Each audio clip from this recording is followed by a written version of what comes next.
It's a pleasure to be with you. I've been in my 40-year career at the university from 1978 to 2018. I've been to Northfield a number of times and spoken at both Carleton and St. Olaf, as well as a few extension meetings we had down here, mostly with the agricultural community. So I'm happy to be here. I also should share, I was in your worship service this morning, which I greatly enjoyed. I share a bond with most of you in that I'm a lifelong Methodist myself. And in fact, I'm also a friend of a person who grew up in this congregation and was confirmed here. I don't know how many of you remember Murray Thurston and his family, but anyway, Murray's a dear friend of mine. We've been members at Fairmont Avenue United Methodist Church in St. Paul for 46 years. And I also was a member of the Methodist Historical Society for a number of years. I love history. That's partly why I'm a climate scientist. I not only like the history of weather, but I like Minnesota history in general, and certainly Methodist history. And so in that sense, I've got all of that as shared background and experience. The other I should tell you is, although I was primarily an academic, in my 40 years with the University of Minnesota Extension, I did speak in all 87 counties in our state.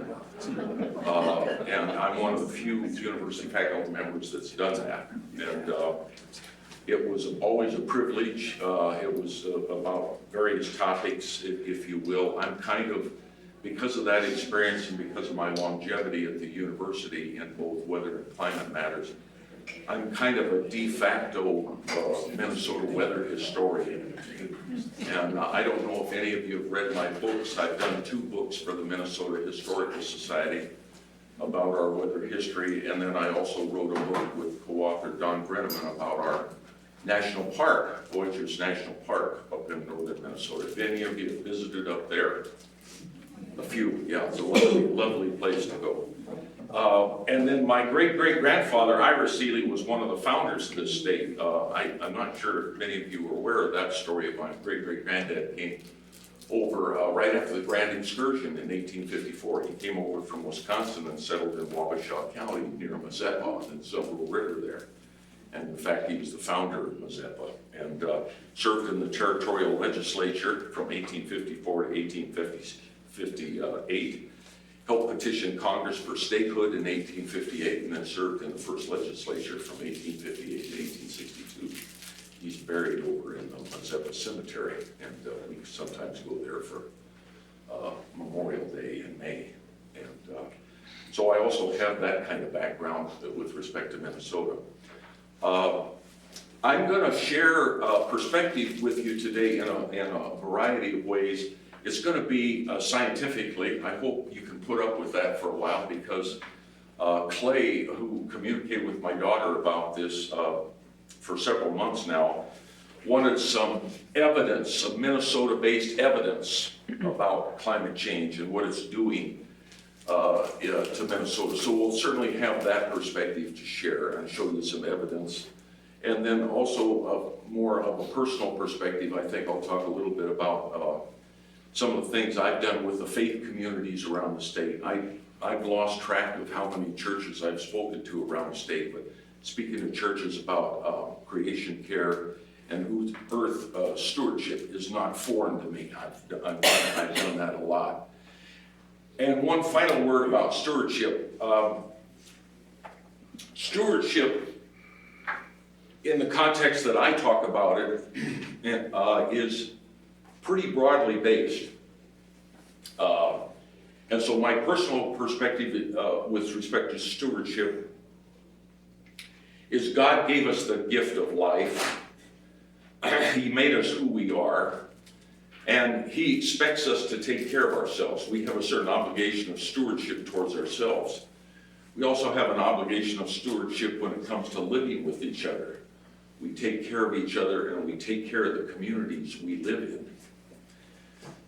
We also have a stewardship obligation with respect to God's creation, to this world and taking care of this world. In fact, I would make an argument, and John Wesley would probably make the same argument.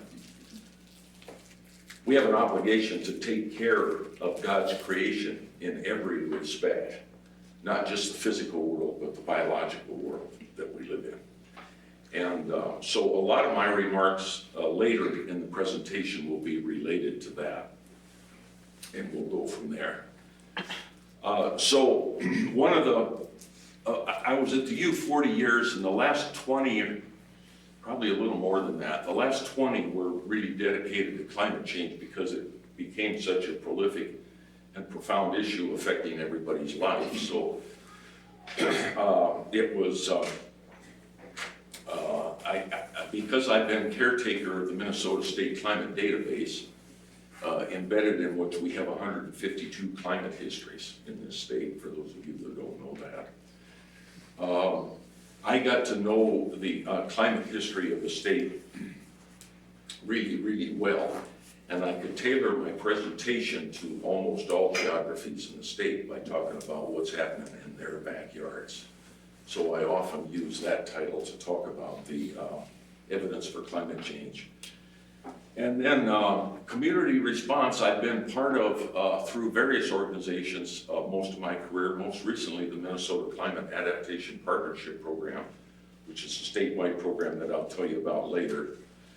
And then the other thing is I'll start with just the basic, as I said earlier, the basic scientific evidence, and we can go from there. A lot of this is available to you in all kinds of forms, and there's handouts up on the table here. And by that I mean it's in printed form in terms of books and journals and documentation, magazines, articles, and things of that nature. And then also available online. There's widespread data where you can kind of hone in on areas that you might be interested in when it comes to climate change. And I'll be sharing some of those as we go through. In the broadest sense, we all know that planet Earth is getting warmer, and it's almost in an accelerated sense. In fact, I'll tell you, the National Academy of Science has come up with a recent analysis of the 17 global climate models that we use to study the behavior of climate on planet Earth. All 17 of them that are in play today as we speak are currently underestimating the pace that the Earth's climate is changing. They keep telling us what's expected, but every year and every decade that passes, what we measure shows a body of evidence that says the climate is changing faster than even what those models said it would. So this is very disturbing, in that in those 17 global climate models, we must still be missing some interactions, or there's something going on there that we're not quite capturing that is regulating this pace of change. So I want you to remember that word, pace of change, because we have 4.5 billion years of Earth climate history. There's no ifs, ands, or buts, and the Earth climate has changed magnificently over that 4.5 billion years. But we have not seen in Earth history a pace of climate change like the one we're going through. Other than, of course, when the asteroid killed the dinosaurs and things like that. But I mean, this is really, really exceptional. The other feature of that global scale climate change that probably doesn't quite get enough attention with the public is that depending on what climate attribute you're looking at, the pace of change is different. There are areas of the planet Earth where the pace of change with respect to the temperature attribute of climate is not so fast, okay? In fact, it's rather modest. And in fact, there's even places where you can't measure a statistically significant change in the temperature pattern on Earth. There are such geographies. But in a general context, as you get further away from the equator and you get to the mid-latitudes or you get to the polar latitudes, the pace of change is startling. It's very fast. So as you look at what the global scientists that study this have depicted, you can see by the coloration that the pace of temperature change is different across the globe. And we occupy, in a Minnesota context, we occupy a piece of real estate that's right smack in the middle of the North American continent. You almost couldn't get more in the middle of the North American continent than Minnesota. And as such, we're in an area where we're measuring very, very significant climate change with respect to temperature. Same can be said for the attribute in the climate system of moisture, of annual precipitation. We have areas of the planet that are getting drier and drier and drier. We have areas of Arizona, for example, where my friend Dr. Nancy Sellover, the state climatologist at Arizona, has documented 29 of the last 31 years, portions of Arizona have been in drought. When the trend is that strong, your climate has changed. And so it's really striking in some areas of the planet. Other areas are getting magnificently wetter. And I'll show you some examples from Minnesota, because Minnesota is one of the places that's getting wetter. Now, the dilemma we have as physical scientists to try to quantify this is striking here in the state of Minnesota because our climate varies so much. In the late 19th and early 20th centuries, we were labeled mostly by East Coast writers in our country, not Midwest writers, but we were labeled the American Siberia because we were one of the few places where the temperature measurements up to that time had quantified that, you know, we could get to 100+ degrees in the summer, but we could also turn around and get to -50 in the winter. Or we could, in our shoulder seasons of autumn and spring, we could be in a situation in Minnesota, and many pioneer families have documented this, where one day you're out working on the farm in short sleeves and you're getting sunburned and the temperature's in the 70s. And the next day the temperature's in single digits and you have snow on the ground. You know, so the rapid fluctuations and variations in our climate were prolific, and that labeled us as the American Siberia. Fortunately, that label left us long about, it lasted through World War I, but I think somewhere around World War II, that label left us. And the new label for the state of South Dakota actually got more media attention because they called themselves the Blizzard State. So anyway, that got a little more attention than us.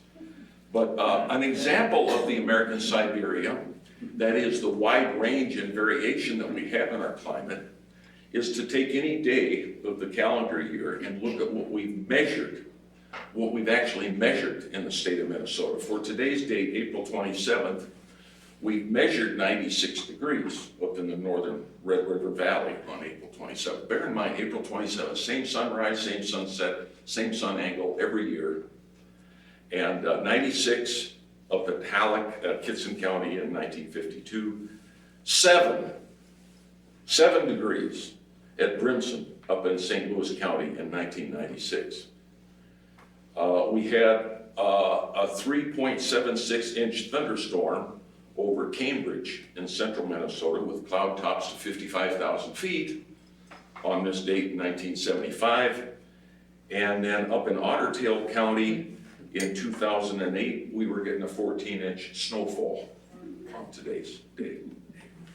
So any calendar date you can look and see wide range of things. The reason I point this out is it makes it hard for a scientist who's trying to discriminate signal from noise in the geographic climate record. Because when you go back in the history of time, you're looking at so much noise, you're looking at so much variation, wide range throughout. Where does the trend start? Where do we actually start to see an emergence of, oh yeah, the climate's changing? And for me, that started with the climate data in about 1991. And most Minnesota meteorologists and climatologists would agree with me on that. There was an inflection point in our state historical climate data that began in 1991. In terms of at least at least in terms of the temperature and precipitation data, that all of a sudden we started to measure things that, holy cow, is this still Minnesota? We're measuring some things that we hadn't measured before.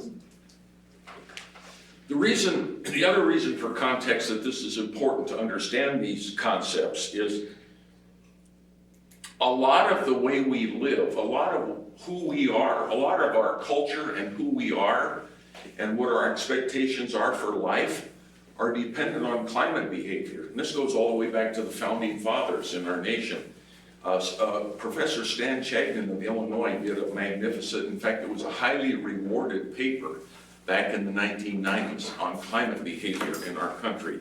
And he illustrated 3 different historical perceptions of climate behavior. In this graphic, on the top of it, you see the stationary view of climate behavior, which was the view of most scientists for the early years of this country, including climate observers like Thomas Jefferson and Benjamin Franklin and George Washington, and all these that took daily weather records. And that is, if you measure the climate at a point on Earth, you measure the climate in Northfield for enough years, you capture all you need to know. Your knowledge base is there because you've done enough years. You know what the mean monthly and seasonal values are. You know what the extremes are, and you can plan around that. So your freshwater delivery system, you can plan around that. Your electric utility grid or your power system, you can plan around that. Your transportation system, you can plan around that. The way you build structures like houses and offices and things like that, you can plan around that climate behavior. But then later, the second graphic down, the scientific world began to see, oh gosh, as we measure this throughout time, we see that the variability in these parameters varies. So we go through periods of time where one year's like the next, like the next, like the next, like the next. You could almost use this year to predict next year because it's like the climate's stuck in a rut and it's not varying very much. We have had periods like that. But then we turn around and go into periods where one year's not like the other at all. And you can't use one year to predict the next because you'll have a drought year followed by a wet year. You'll have a 1976. How many in this room remember the drought of 1976? Bankrupted a lot of farmers in Minnesota. Terrible year. The very next year, 1977, was the wettest year of the 20th century in Minnesota. So it's like the spigot went from off to on in 1 year.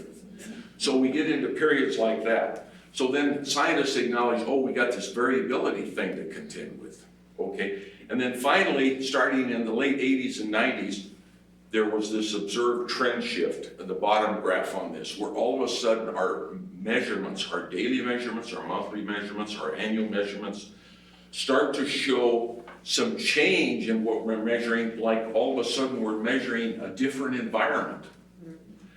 And this is what is so startling and presents such a sense of urgency with our respect to response to this.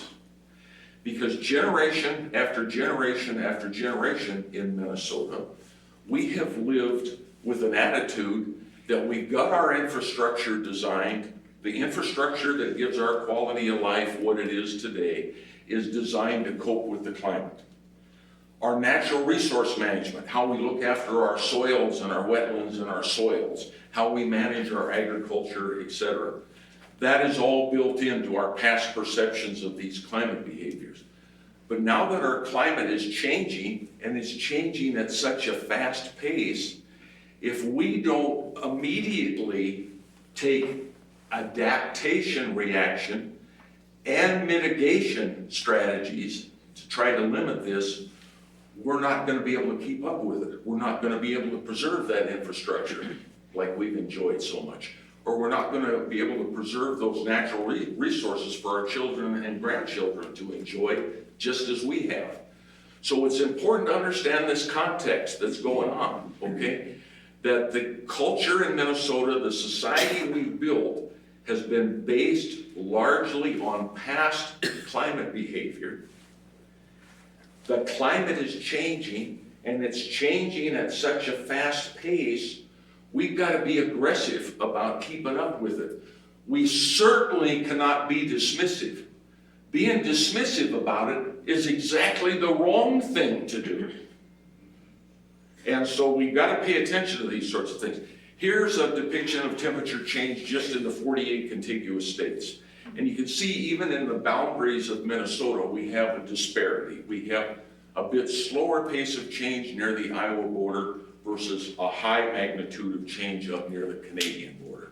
We have seen winter temperatures change in some parts of Minnesota up to 6 to 7 degrees just in our lifetime. That's not over 100 years, that's not over 1,000 years, that's just in our lifetime.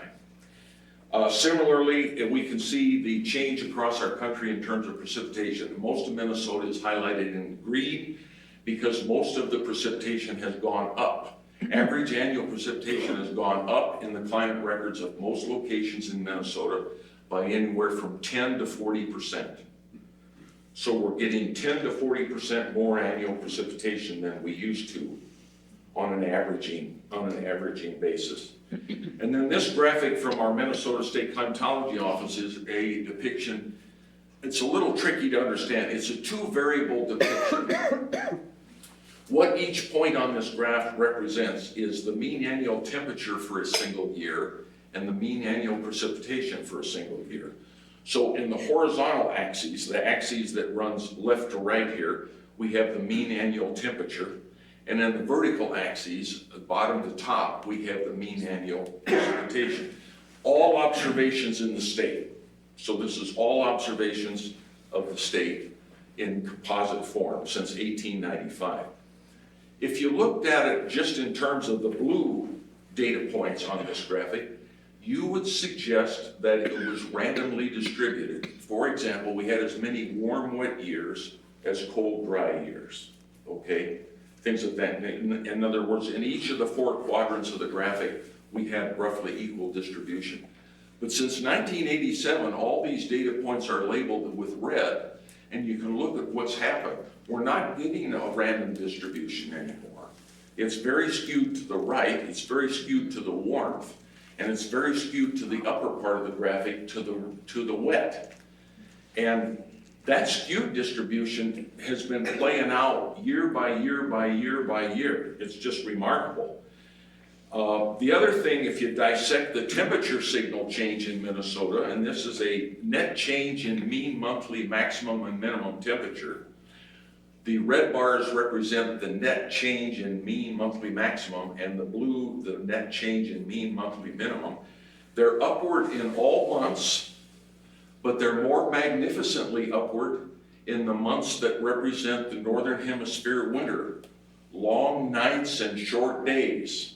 That's where our temperature change is the most magnificent. The bars are the highest.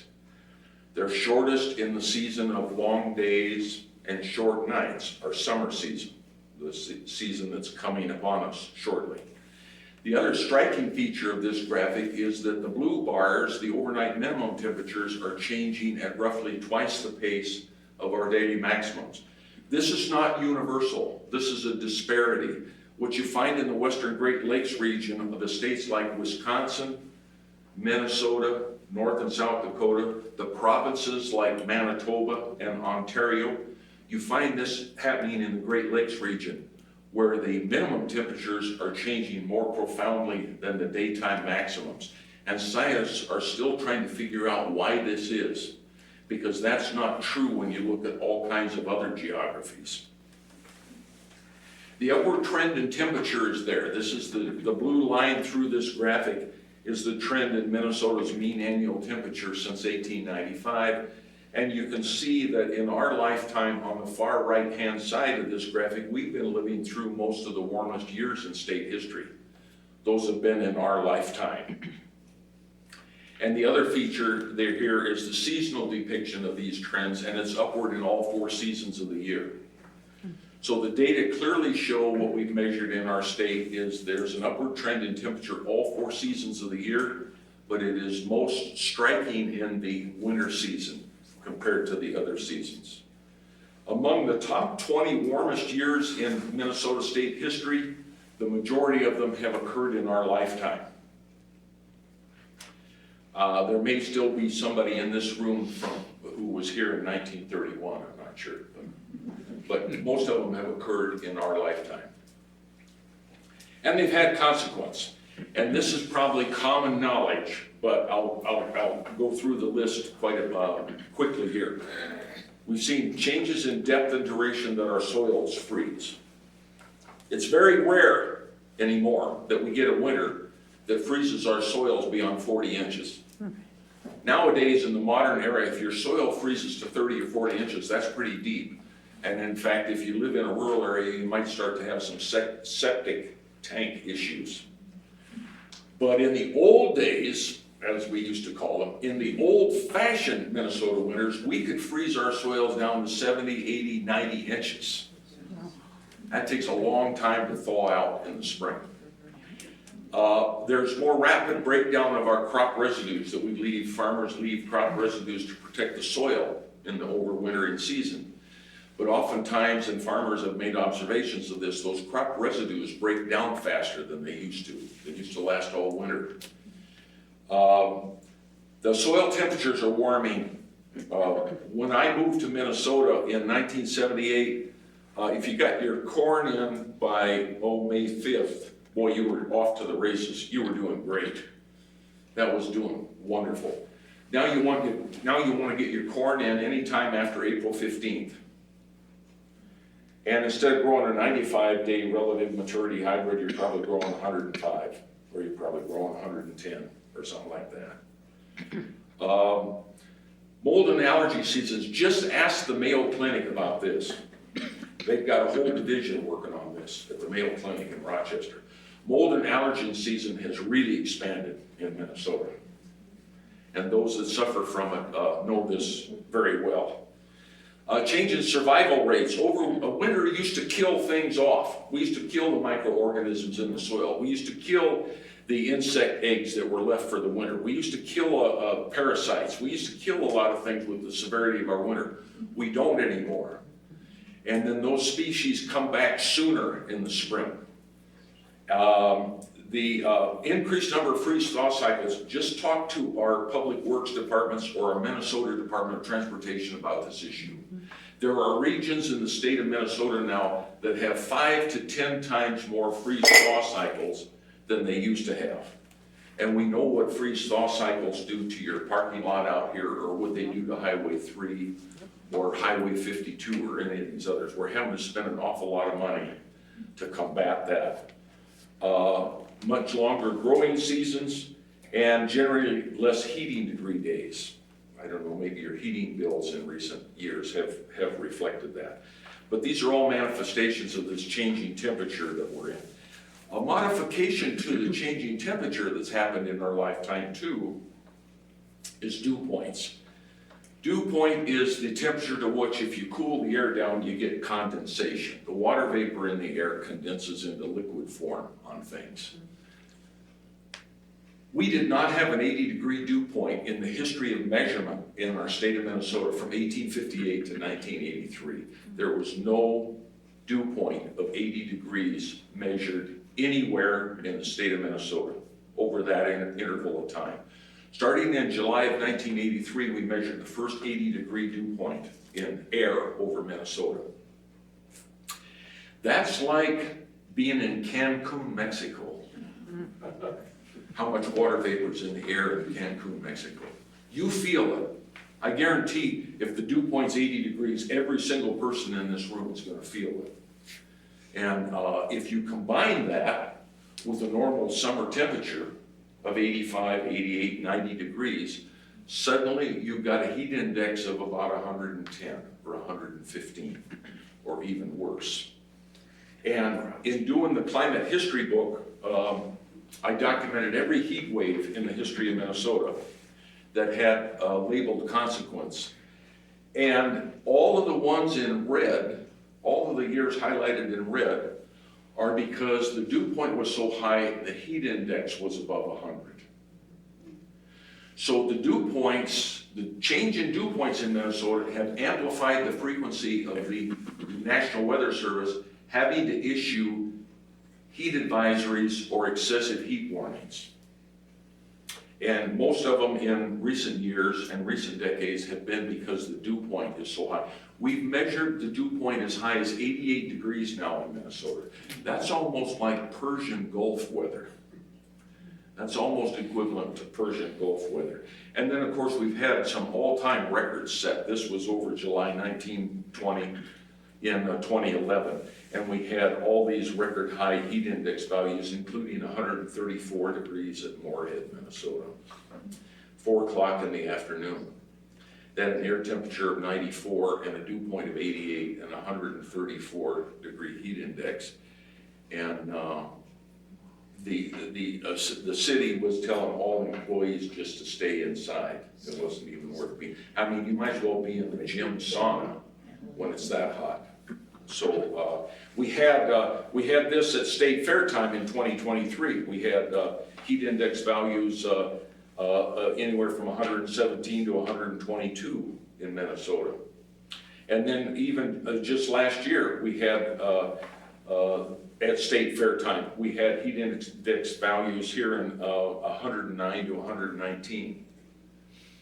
Not exactly stimulating if you want to go to the State Fair, you know. But these are in evidence too. The moisture evidence is pretty striking too. Our precipitation across the state has changed. The upper left corner map shows the average or normal precipitation across the state, 1891 to 1920.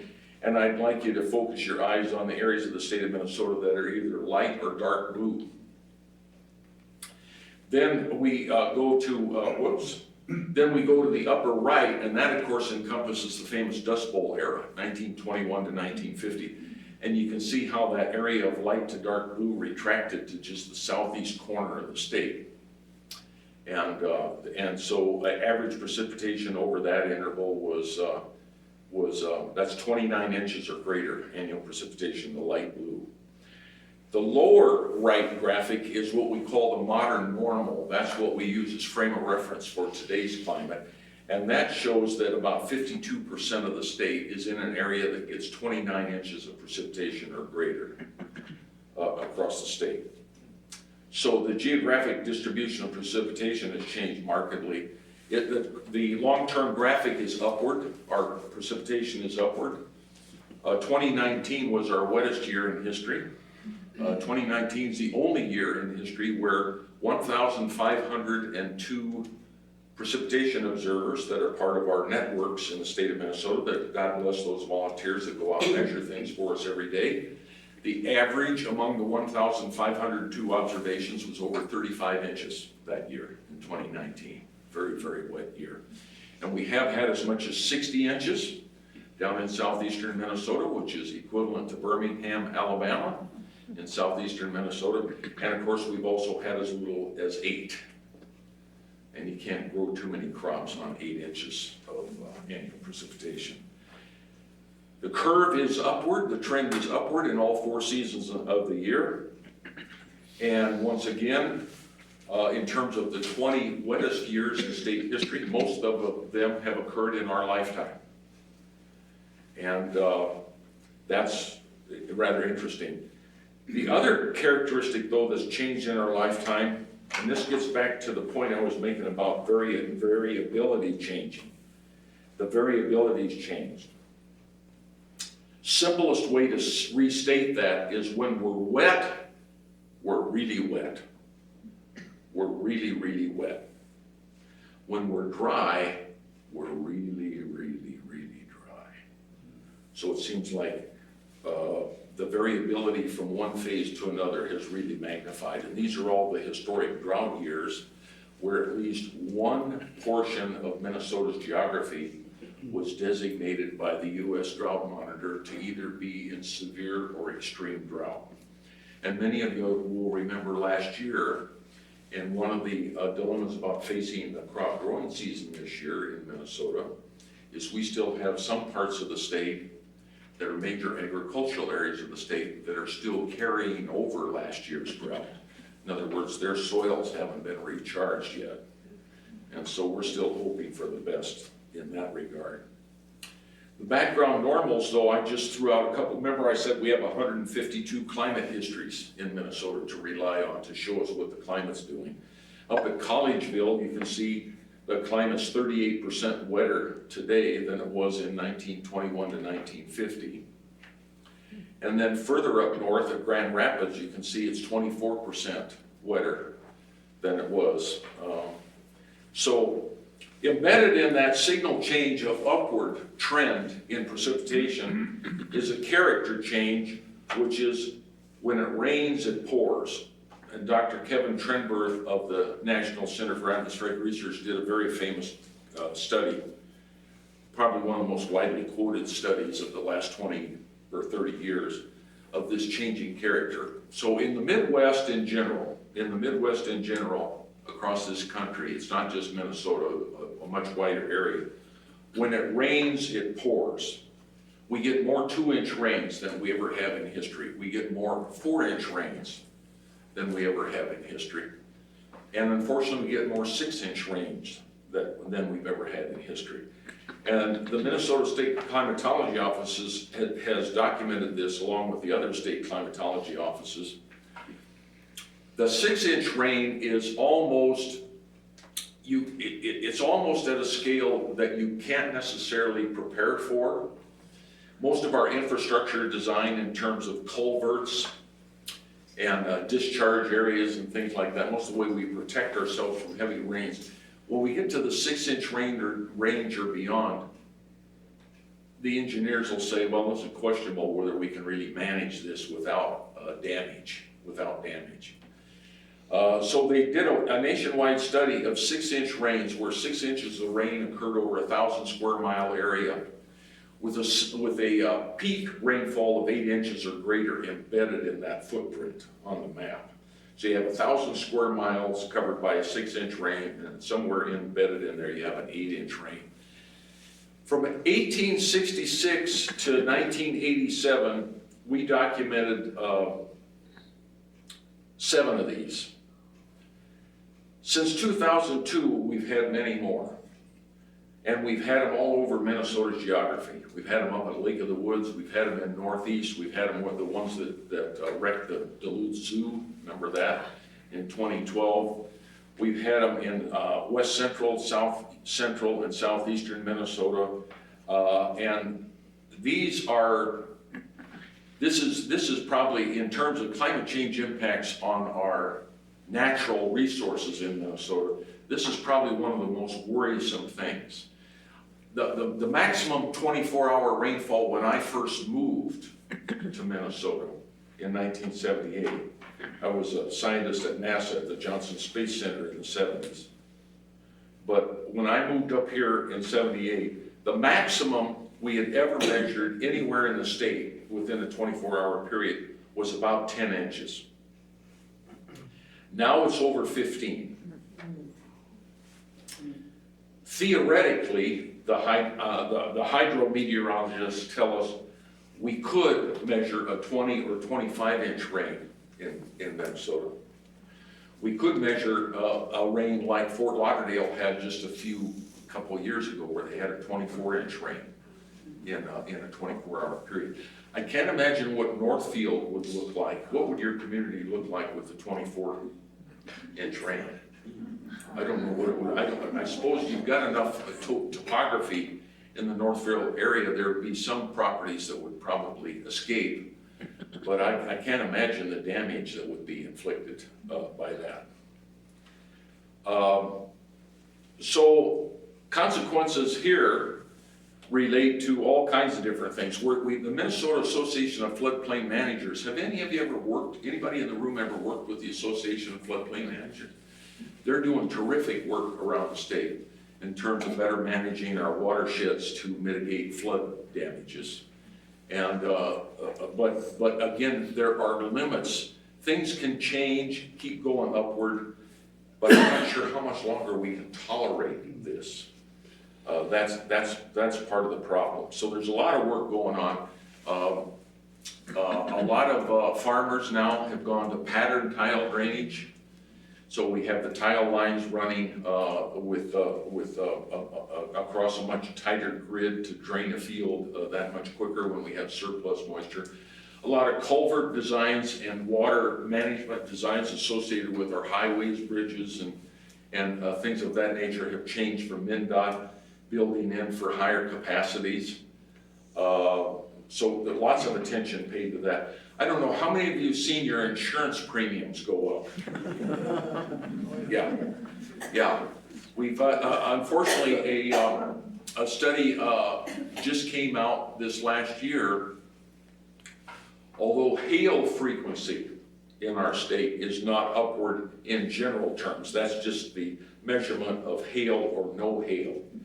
The disturbing trend in the details of those data are that hail frequency of the larger size, 3/4 inch diameter or greater, is increasing in frequency in our state.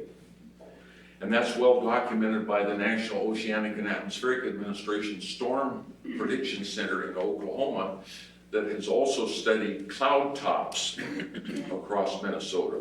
As the atmosphere warms and the mixing depth of the atmosphere gets greater, so that all the heat and moisture mix within a larger volume of air, the cloud tops now on severe thunderstorms in Minnesota are more frequently above 55,000 feet. That's more like what, if you were a pilot, that's more like what you would see in a southerly latitude, not up here in our latitudes. So the mixing depth has changed, and with the greater mixing depth, you can nurture the development of larger hail. So that goes hand in glove with the statistical analysis that we are getting more frequent large hail.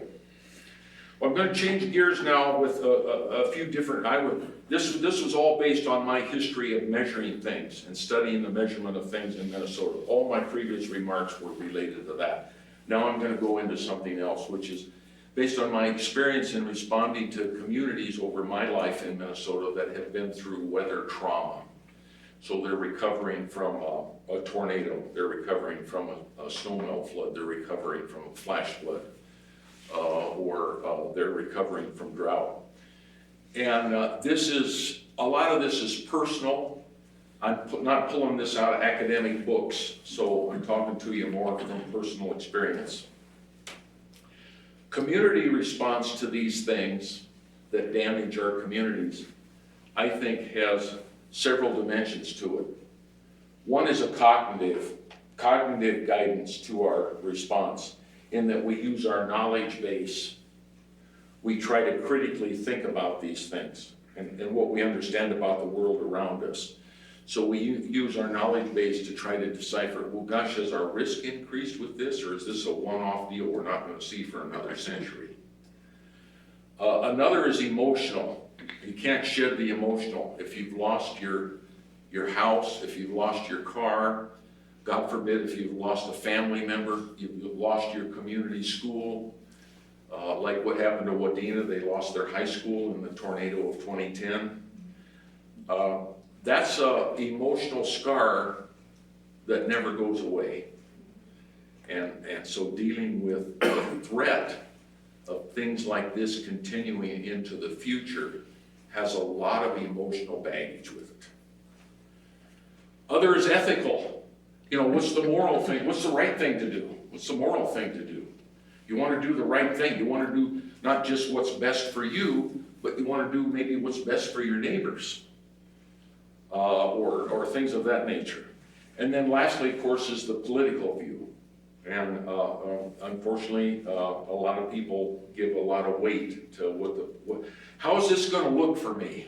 You know, the question becomes about your response, okay? Well, how am I going to look in this if I do this, you know, or something like that? Am I still going to be on the city council? Am I still going to be the mayor? You know, am I still going to run the county board or whatever? So you got a lot of dimensions going into that community response.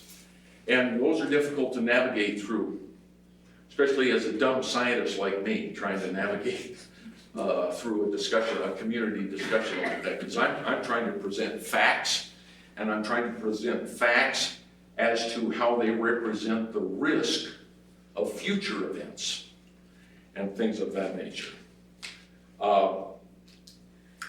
We do have, therefore, community by community, our dialogue does eventually get around to moral and spiritual challenges. And we have a lot of faith communities in Minnesota, lots of different faith communities in our own state. And I've spoken to about every kind of denomination of religious faith that we have in this state. And I've learned a lot. I have really learned a lot from doing that. One of the things that, because of that, one of the things I did in 2017 is I worked with some, how many of you know who Paul Douglas is? Okay, he's a friend of mine. We've done a lot of education meetings together. Paul and I organized the U.S. Climate Adaptation Forum meets every 2 years, and it meets all over the country. It moves around the country every 2 years, and all 50 states are represented there. And it's really more of a practitioners forum, where people and organizations, government leaders, religious leaders, etc., that have had some activity in climate adaptation work, for example, they will go share their experiences about what's worked and what didn't work, who did they partner with, how much did it cost, what was the outcome, did they see some cost benefit, etc., that kind of thing. Well, this forum came to the Twin Cities in 2017. We had 1,665 participants from all over the nation come and share their practice experiences about climate adaptation. And Paul and I were the first. I think that now they've made it a regular part of the program, but Paul and I were the first to suggest at this national forum that we have a session there about faith perspectives of what's happening to the climate and climate change and what our faith response should be. And so we had it there, and it was one of the most highly attended sessions of the conference. And we had 5 different faith leaders from all over the country representing all different backgrounds. Except we all had the common bond, and that gets back to what I said at the very beginning. All these faith leaders had a common bond of the stewardship obligation. Most all world faiths have a stewardship obligation built into them. It's articulated in various ways, but it's there. We're supposed to take care of us. We're supposed to take care of God's creation, and we're supposed to do the best we can. And the manner in which we do it is we're supposed to use this baby up here, which God gave us the ability to learn, to use our knowledge. We're supposed to use that as stewards. And all of them greatly agreed. And there's a picture of everybody that participated in that as the faith leaders we had. And they came out, God bless them for doing this, after the conference, they came out with a statement. And you can find this online if you Google the 2017 Climate Adaptation Forum.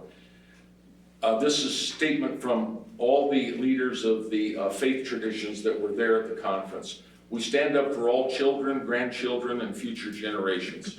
We stand up for the poor, and we stand up for creation itself. We call for action. Not just talking about it, but we call for action. And this was widely distributed around the country. And we felt very gratified that we took the bold step, because a lot of these conferences since the crisis of the climate has emerged so much over the last 3 or more decades, a lot of these conferences tend to ignore the faith perspective, even at the national scale. And Paul Douglas and I were trying to make a statement. We need to factor this in to the national meeting. It needs to be an opportunity for people from all over the nation to discuss this. So anyway, getting back to we are stewards. This is an obligation we have, and I think most, as I said before, most world faiths have this. And we need to be accountable. we need to be accountable for what's happening. I think Dr. Jorgensen, in her remarks in the worship this morning, referred to this a little bit too, in terms of we do need to be accountable. And it's very important that we practice this. In this context, I'd like to just take a second. It's a little bit, might strike you as a little bit out of the ordinary for somebody to do this, especially in a setting like this. I'd like to pause for about 30 seconds and just ask you to think, who in your life has been a role model for the stewardship ethic? Just think about that, because as we grow maybe in our church community, our work community, or some other community we're part of, we all latch on at some phase in life, don't we? We all latch on to certain role models. And some of these role models live with us forever for what they've meant to us. There are people in our lives that have meant something to us with respect to stewardship. So I'm not going to say anything for a few seconds and just let you think about that for a minute. There's got to be somebody like that in your life.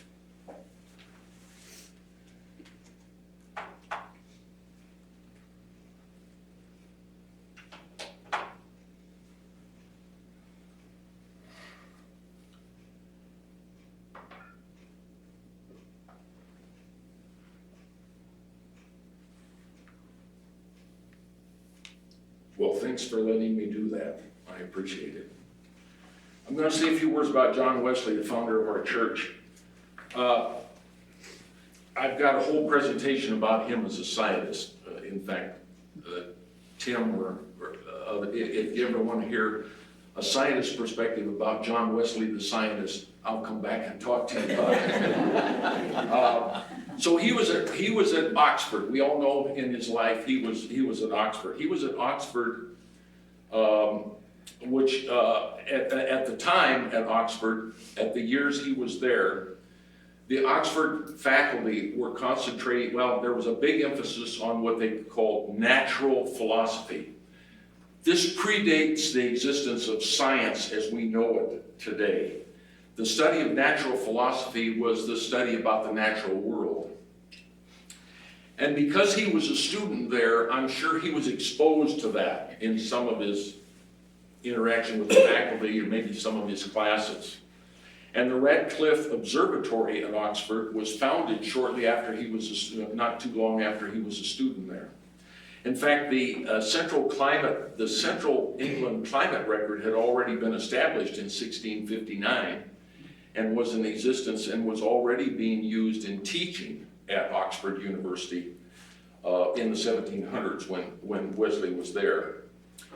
We all know his famous quote about doing all the good you can by all the means you can, in all the ways you can, in all the places you can, at all the times you can, to all the people you can, for as long as ever you can. One other quote from John Wesley is, reading Christians are growing Christians. When Christians cease to read, they cease to grow. He was a very inquisitive man. And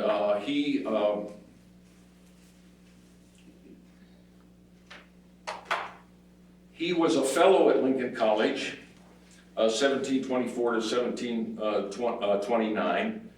And the other thing I learned about him, while he became a big fan of Jeremy Taylor's Rule and Exercise of Holy Living, a book which preached that we should be keen observers of nature, thankful for the gifts of nature, including the sun, moon, stars, oceans, and air, respectful of nature. Nature was the creation of God and therefore must be good.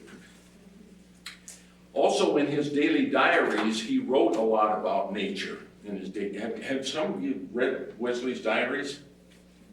A few of you have. He loved study of the natural world. He also wrote about human health. He wrote about, they were trying to understand what in the natural world affects our human health, our nutrition, microorganisms that might affect our health. He also studied lightning, and he wrote about lightning. He was very curious about the world.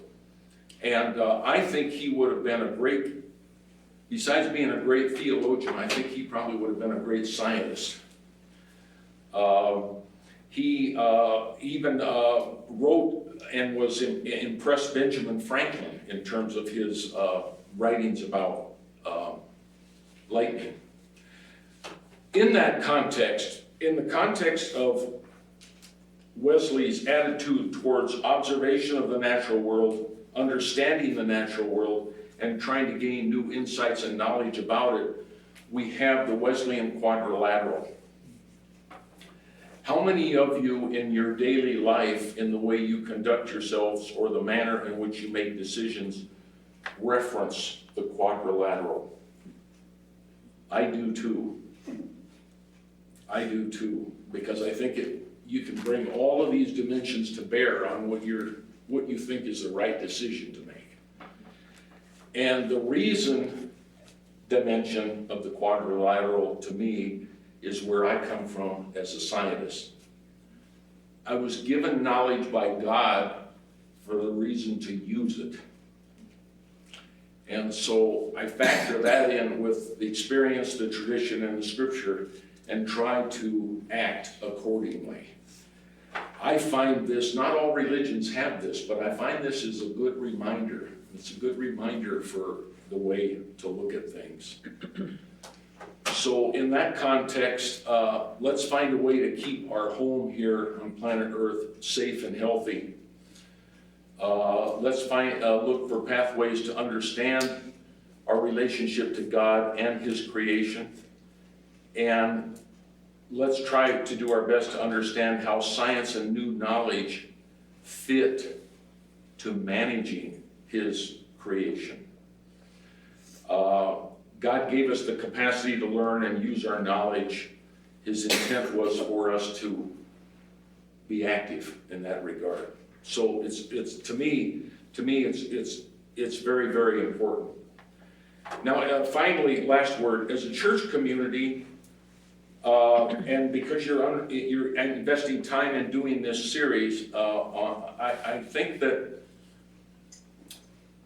I would like it to change the congregational life of your church.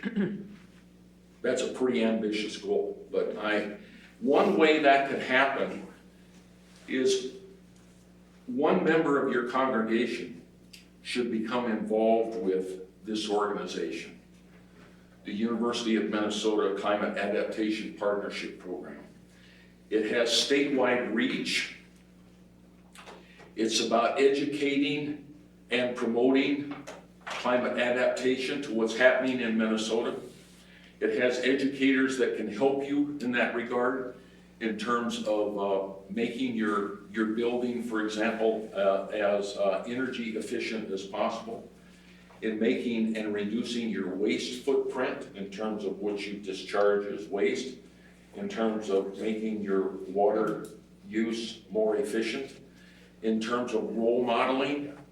What does that look like? What does role modeling, creation care look like? They have speakers on that topic. And they meet annually. The meeting this year, they broadened it this year to the Midwest, other groups. We've been a leader. You know, this is a chance, we're actually leading. Minnesota's leading in something.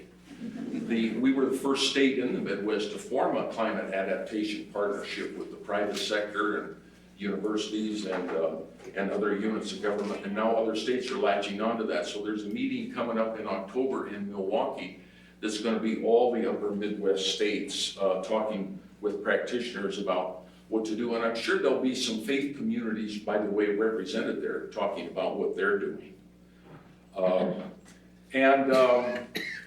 So climate.umn.edu, and it's actually on one of the handout sheets I left up here on the table that you're welcome to utilize. And of course, educate yourselves as much as you can. And remember, regardless of what your actions look like, this is another, I think it's, I had a dear friend that reminded me of this many years ago. He's not with us anymore.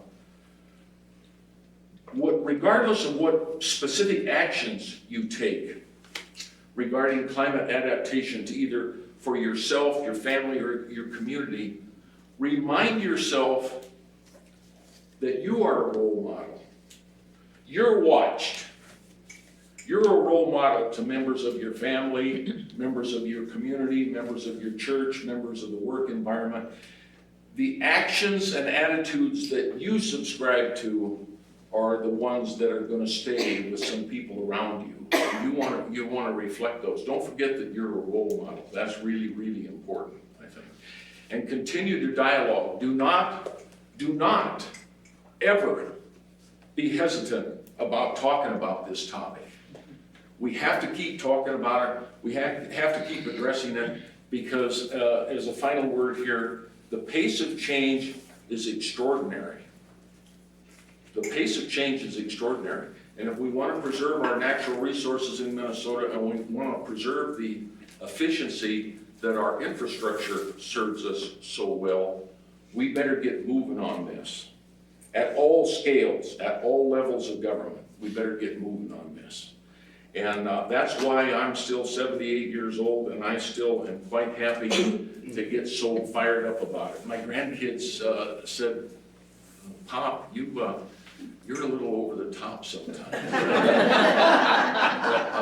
but that's okay, because I think this is definitely an issue worth caring about that should still be on the table for all of us. So I thank you. I'm sorry again for the delay in getting started. I'm very grateful for your kind attention. I'm very grateful to see Tim and Clay and others that have organized this congregation around this theme of creation care.